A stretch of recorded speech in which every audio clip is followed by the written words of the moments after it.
memang saya akan mencoba menjelaskan tentang metode sampling minimasi di mata kuliah riset operasi. Nah, di sini kita sudah membuat soalnya, yaitu -3 X1 ditambah X2 ditambah X3. Nah, sebagai kendalanya terbagi 3. Yang pertama X1 dikurang 2X2 ditambah X3 lebih kecil dari 11. Dan yang kendala yang kedua yaitu -4X1 ditambah X2 ditambah 2X3 lebih besar dari 3. Dan yang kendala yang ketiga yaitu 2X1 dikurang X3 sama dengan -1. Nah, di kendala yang ke-1 dan kedua terdapat pertidaksamaan. Nah, maka kita ubah dia di persamaan. Dan di kendala yang ketiga ini kita akan mendapatkan nilai kanannya yaitu 1.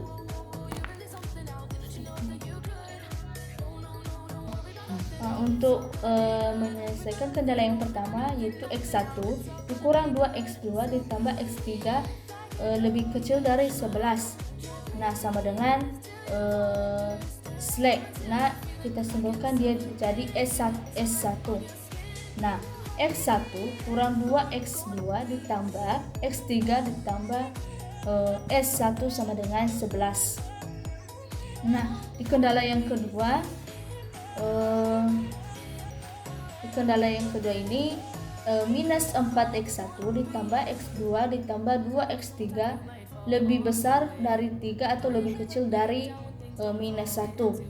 Jadi 4X1 kurang X2 dikurang 2X3 lebih kecil dari 3 atau sama dengan S1. Jadi 4X1 dikurang X2 kurang 2X3 tambah S2.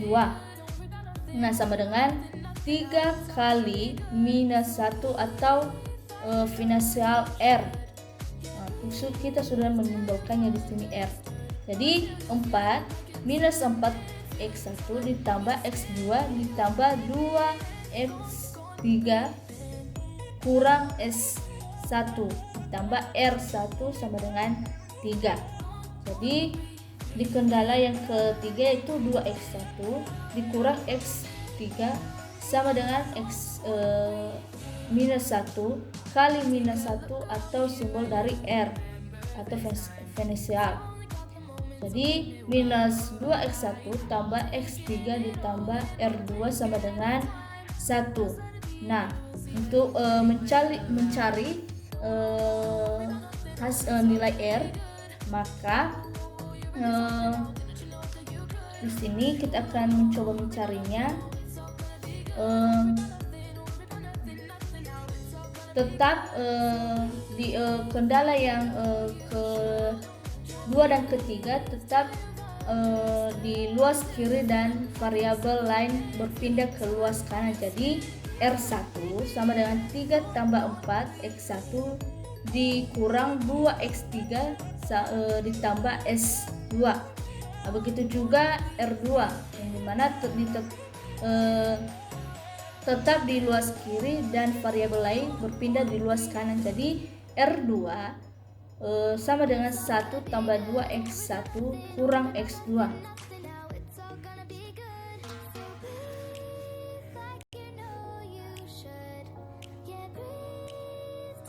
Nah, fungsi tujuannya yaitu -3X1 tambah X2 ditambah X3 baru 0S1 tambah 0S2 ditambah MR tambah MR2. Jadi untuk di 0S1 ditambah 0S2 ini kita akan eliminasikan. Jadi kita coret yang 0S1 dengan 0S2. Jadi -3X1 tambah X2 ditambah X3 ditambah MR ditambah MR2.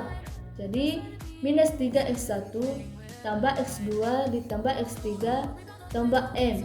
Jadi 3 tambah 4 X1 kurang X2 dikurang 2X3 tambah S2 tambah M kali 1 tambah 2 X1 kurang X2. Lalu minus 3X1 ditambah X2 tambah X3 tambah 3M tambah 4M X1 kurang MX2 dikurang 2MX3 tambah MS2 tambah M tambah 2M X1 kurang MX2.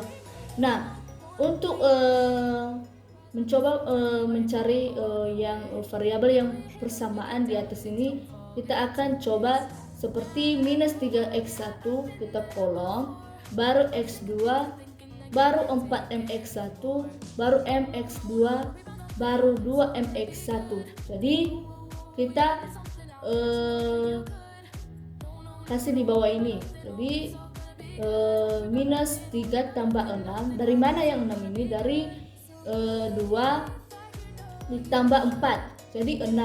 Berarti kita kasih di bawah 6 MX1 ditambah 1 minus M X2 tambah 1 minus 3M X3 tambah MS2 tambah 4M. Jadi 2 tambah 3 kurang 6M X1 kurang 1 tambah M X2 dikurang 1 tambah 3M X3 kurang MS2 sama dengan M. Nah, kita akan mencoba membuat tabel untuk menentukan kolom kunci dan kolom baris kunci. Nah, di sini kita akan membuat tabelnya untuk mencari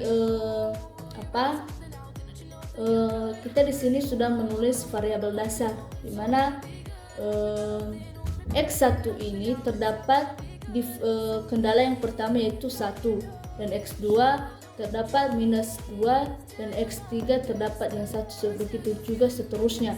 Dan untuk menentukan kolom barisnya di sini, yang menjadi kolom kunci di sini di antara sini yaitu X3. Ya, ini kan X3.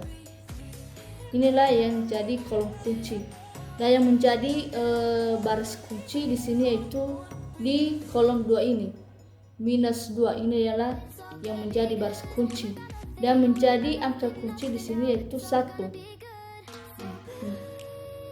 Inilah yang menjadi kolom kunci dan baris kunci dan angka kunci. Nah, di sini kita sudah membuat tabel baru. Kita akan membuat lagi menentukan di mana nilai kolom kunci dan baris kunci, begitu juga angka kunci. Nah, yang menjadi kolom kunci di antara sini itu di X2. Inilah terdapat dia di X2. Inilah namanya nilai kolom kunci. Sedangkan baris baru kunci terdapat dia di angka 6. Ini di baris di kendala yang kedua. Inilah yang menjadi baris baru kunci.